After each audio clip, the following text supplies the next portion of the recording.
উন্মুক্ত বাতাসে বা উন্মুক্ত আকাশে আজকেও তার কার্যক্রম পরিচালনা গতানুগতিকভাবে।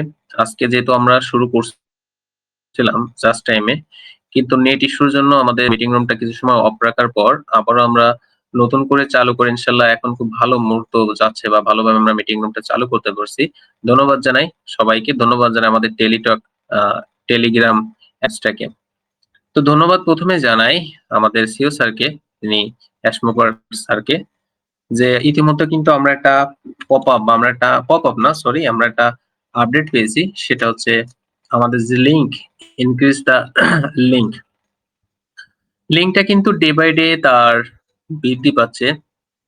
প্রথম অবস্থায় আমরা যখন ভিডব্লিউ তে আসি তখন আমাদের লিংকের পরিসর ছিল 10টা, এরপরে 15টা, এরপরে 25টা, তারপরে 100টা, তারপর 1000। সত্যি ব্যাপারটা একটা দারুণ না? একটা এক্সাইটেড বা খুব সুন্দর একটা পরিবেশে কাজটা হচ্ছে না? আমি মনে করি এটা খুব সুন্দর একটা পরিবেশে কাজ হচ্ছে। দেখুন, লিঙ্ক নিয়ে তো কম বেশি নাড়াচাড়া হইছে বা কম বেশি আলোচনাও হয়েছে। লিঙ্ক বিষয়ে কথা বলবো, তার আগে একটু আলোচনা আসতে চাই। আসলে ব্যবসাটা আসলে কি? This is business. ব্যবসাটা কি? যে ব্যবসাটা কিভাবে করতে হয়? আমরা নির্দিষ্ট কম বেশি আমরা জানি যে ব্যবসা অনেক প্রকার হতে পারে। আপনি ব্যবসাটা ফিজিক্যালি করতে পারেন বা আবার ব্যবসাটা বিভিন্ন ধরনের প্রোডাক্ট নিজে রিটেলও দিতে পারেন বা অনলাইন ভিত্তিকে ব্যবসা করতে পারেন। ব্যবসাটা কিন্তু কয়েক প্রকার হয়। আর আমাদের যে ব্যবসাটা, এটা কিন্তু কোনো আলু পটলের ব্যবসা না যে আপনাকে বাড়ি বাড়ি যে বা আপনাকে নির্দিষ্ট একটা বাজারে যে দোকান খুলে সেখানে কেজিতে বা বিভিন্ন দামে বিক্রি করতে হবে।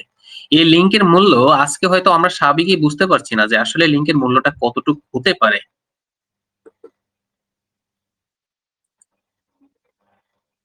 সরি, আমার একটা ফোন এসে গেছিল। আসলে কথার সময় বারবার যে কেন ফোন আসে এটাই বুঝি না। তো ধন্যবাদ আপনাদের ধৈর্য ধরে থাকার জন্য। দেখুন, ব্যবসার একটা পলিসি থাকে। যে ব্যবসা শুরু করে সে কিন্তু জানে যে তার এই ব্যবসাটাকে কিভাবে সামনের দিকে এগিয়ে নিয়ে যেতে হবে বা ব্যবসার পরিধিটাকে কিভাবে বাড়াতে হয়। চলুন প্রথমে আমরা জেনে আসি যে ব্যবসার সার্কেলটা কি। ব্যবসার সার্কেল বা ব্যবসার পলিসিটি এমন একটা বিষয় যে নির্দিষ্ট সময়ে আপনার কোনো পণ্য ক্রয় বিক্রয় যদি আপনার সেটা কোনো পচনশীল দ্রব্য হয় তাহলে কিন্তু সেটাকে আপনার নির্দিষ্ট সময়ের ভিতর বিক্রি করে ফেলতে হয়। না হলে কিন্তু ওই দ্রব্য থেকে আপনি লাভ তো দূরের কথা, লসের পরিমাণটা বৃদ্ধি পেতে পারে। না স্যার,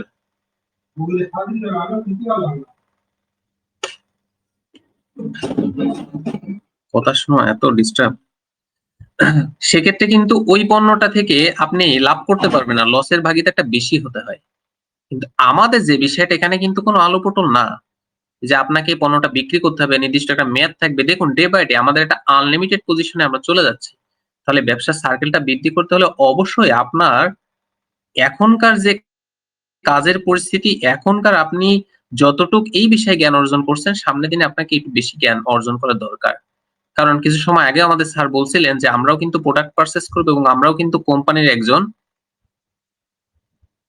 প্রোডাক্ট কিনবো বা আমরা একজন ক্রেতা হিসেবে আমরা বিক্রেতা হিসেবে আমরা সেখানে ক্রেতা হিসেবে আমরা সেখানে গ্রহণ অর্জন করতে পারবো। ঠিক তেমনি আজকে আপনি আপনার এই সার্কেল বা ব্যবসাটাকে যদি নিয়মিত পরিসরে কাজ করেন বা নিয়মিত পরিসরে যদি আপনি আপনার সার্কেলটাকে বৃদ্ধি করতে পারেন, একটা সময় কিন্তু আপনার ওই সার্কেলটা অনেক বড় একটা ফিডব্যাক আপনাকে দিয়ে দেবে। যেমন একটা গাছ লাগালে সাথে সাথে ফল পাওয়া যায় না, কথাটা আমি অনেকবারও বলছি, আজকেও আবার রিপিট করতেছি যে একটা গাছ লাগালে কিন্তু সাথে সাথে ফল আসে না। এই গাছটাকে দীর্ঘদিন পরিচর্যা করতে হয়, তারপরে কিন্তু একটা সময় ফল দেয়। আজকে আমরা যারা ভিডব্লিউ তে ভেরিফাইড মেম্বার হিসেবে গ্রহণযোগ্যতা অর্জন করতে পারছি, ফাউন্ডিং মেম্বার আমরা যারা ছিলাম, তারা কিন্তু আজকের একটা দিনের মাধ্যমে এখানে আসেনি। আমাদের হাঁটি হাঁটি পাপা করে আমরা একটা সুন্দর জায়গায় ইভেন আজকে আমরা অ্যাপ্রুভ মেম্বারশিপ অর্থাৎ ভেরিফাইড মেম্বারশিপ হিসেবে গ্রহণযোগ্যতা অর্জন করতে পারছি। যেখানে আমরা দেখতে পাচ্ছি একটাই এনআইডি কার্ড দিয়ে একটা মানুষ সেখানে যাবে, আদার্স কিন্তু কোনো পার্সন যেতে পারবে না একটা এনআইডি কার্ড দিয়ে। তাহলে আপনি আমি আমরা গর্ববোধ করা উচিত যে আসলে আমরা কোথায় অবস্থান করতেছি, আমরা কোথায় যাচ্ছি। প্রথম অবস্থায় যখন আপনি ব্যবসাটা শুরু করবেন আপনার অবশ্যই একটা প্রতিষ্ঠান দাঁড় করাতে হবে। আপনার ব্যবসার একটা মূল্য বৃদ্ধি করতে হবে, আপনার কর্মসংস্থানের সুযোগ সৃষ্টি করতে হবে। তাহলে তো আপনার ব্যবসাটা হবে। আর ব্যবসার সন্তুষ্টিতে অর্জন করা অবশ্যই দরকার। একজন সন্তুষ্ট যে একটা পণ্য কিনলাম বা তিনি সন্তুষ্ট হয়ে গেলেন বা সেখান থেকে বিভিন্নভাবে লাভজনক হয়ে গেলেন, অবশ্যই এরকম কোনো বিষয় না। আপনাকে তো তাকে এই বিষয়গুলো জানাতে হবে। তাহলে তো সেই কোম্পানি বলেন বা সেই সার্কেলের ব্যবহারটা ভালো হবে। দেখুন সবকিছুর ভিতরেও একটা মার্কেটিং পলিসি কাজ করে ব্যবসার ক্ষেত্রে। এটাও একটা মনে করেন মার্কেটিং। আপনি এই সার্কেল সম্পর্কে তেমন কিছু অবগত না। আপনি একটা মানুষকে যে ডিরেক্ট বলতে পারতেছেন না। আপনাকে তো দরকার নাই। আপনাকে তো কোম্পানি বলে নাই যে আপনি যান সবার দ্বারে ঘুরে বেড়ান। আপনি যদি পারেন আপনি তাদেরকে ইনভাইট করেন বা তাদেরকে একটু ধারণা দিয়ে রাখেন। আজকে একটা বিষয় বলে রাখতেছেন যে আমরা সামনের দিনে ভালো একটা জায়গায় ভালো একটা কোম্পানি আমরা পৃথিবীর বুকে দেখতে পারবো। চা খাচ্ছেন, কয়েকজন বন্ধু-বান্ধবকে এই বিষয়ে আলোচনা করতেছেন। যদি পারেন বলেন, না পারলে বলার দরকার নেই। কারণ আমরা যারা কমেডিয়ান ছিলাম, মানুষের কাছে আমরা বিভিন্ন ধরনের নামের তকমা পেয়েছি। আমি নিজেও পেয়েছি। ভালো লাগে। আজকে আমাকে এই নামের তকমা দিল। এটা আমার দিস ইজ স্কেরি তো আমার জন্য ভালো। আর এই পৃথিবীতে কতজন মানুষ আছে এরকম পাগল নাম নিয়ে ঘুরে বেড়ায়, এরকম বাজে নাম নিয়ে ঘুরে বেড়ায় আছে। কিন্তু মনে রাখবেন আজকে আজকে আমাকে আপনাকে যারা আমরা ওয়ান প্যাসিভিয়ান যারা আমাদেরকে বাজে কথা বা তকমা দিচ্ছে, ইনশাআল্লাহ তারাই দেখবেন একদিন আপনাকে ডেকে চা খাওয়াবে। আপনাকে বলবে, "স্যার আপনার যদি একটু সময় হয়, আমার সাথে একটু আলোচনা করবেন বা কফি খাবেন।" আপনি ভাবতে পারেন আপনার অবস্থানটা কোথায় যাবে?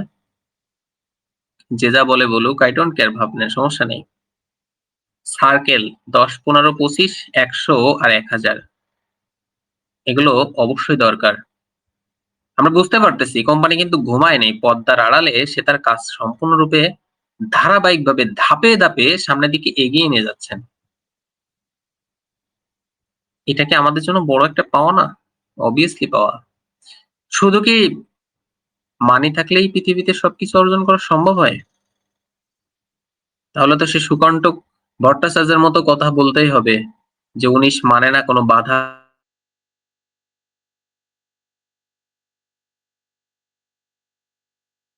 অনেক ধন কুবের মালিক আছেন তারা তো পৃথিবীতে আজকে ভালোবাসা অর্জন করতে পারেননি। আমি এক্সাম্পল দিতে চাই না। আমরা সবাই জানি পৃথিবীর বিশ্বের আজকে ধনীপতি যারা আছেন, কই তারা কি সবার কাছে ভালোবাসা অর্জন করতে পারেছেন? পারেনি। একটা সময় আমাদের ভ্যালুটা কোথায় বা আমরা কোথায় অবস্থান করব? মানুষ আপনাকে বলবে যে, "ওই যে পাগল ছেলেটাকে দেখতেছো? একটা সময় মানুষ তাকে বাজে কথা বলতেছিল, তারা একদিন আপনার কাছে আসবে।"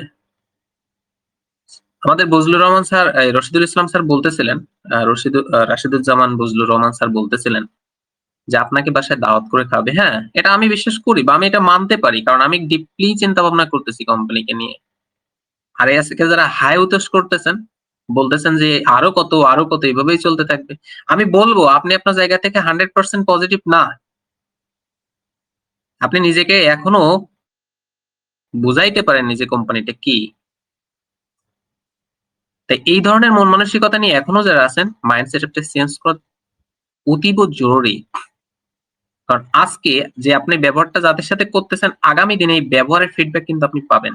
তাই ধৈর্য ধরে সাথে থাকুন এবং এই সার্কেলের বিষয়ে একটু পড়াশোনা করুন, জ্ঞান অর্জন করুন। আপনাকে তো এখানে সবসময় বসে থাকতে বলি না যে চোখ কান খোলা রেখে সারাদিন এর ভিতরে ডুবে থাকো। আমি জানি আব্দুল সোবহান স্যার কর্তৃক এই মিটিং রুমে এখন পর্যন্ত যারা আমরা পার্টিসিপেশন আছি, সত্যি আমরা অসাধারণ মনের মানুষ। আমি আমার হৃদয়ের অন্তঃস্থল থেকে ধন্যবাদ জানাই। আপনারা স্যার থাকবেন, আমাদের সাথে থাকবেন। কে কি বলল I don't care ভাব নিবেন। আর সার্কেলের যে লিংকের যে ব্যবহারগুলো আছেন, যতটুক আমরা পারি ততটুক চেষ্টা করব। কারণ কোম্পানি ধাপে কাজগুলো করতেছে। আমরা হয়তো অচিরেই আমরা আমাদের ধৈর্যের যে অবসানটা আমরা ১১ জনে একটা স্যার পপআপ দিয়েছিলেন ভিডব্লিউতে সেখানে কিন্তু দেখতে পেয়েছিলাম। স্যার বলছিলেন যে আপনাদের সময় অর্থাৎ ধৈর্যের অবসান শেষ হতে চলেছেন। ইভেন স্যার এমন একটা কথা বলছে, পৃথিবীতে আমাদের সাথে কি ঘটেছিল সেটা সবথেকে বড় কথা না। কিন্তু আমরা বর্তমানে যেটা ঘটাতে চাই সেটাই সবথেকে বড় কথা। আচ্ছা, এই কথাগুলো একদিনেই বলা সম্ভব হয়? আসলে কিন্তু এগুলো একদিনে বলা সম্ভব হয় না। দীর্ঘদিনের পরিকল্পনার চেষ্টা, ধৈর্য এবং সৃষ্টিকর্তার প্রতি অগাধ বিশ্বাস আর ভালোবাসা নিয়ে সামনে যখন মানুষের কনফিডেন্স লেভেলটা বেড়ে যায়, তখন কিন্তু সে বলতে পারে বা বুঝতে পারে যে হ্যাঁ, আমি এখন কিছু করতে পারি।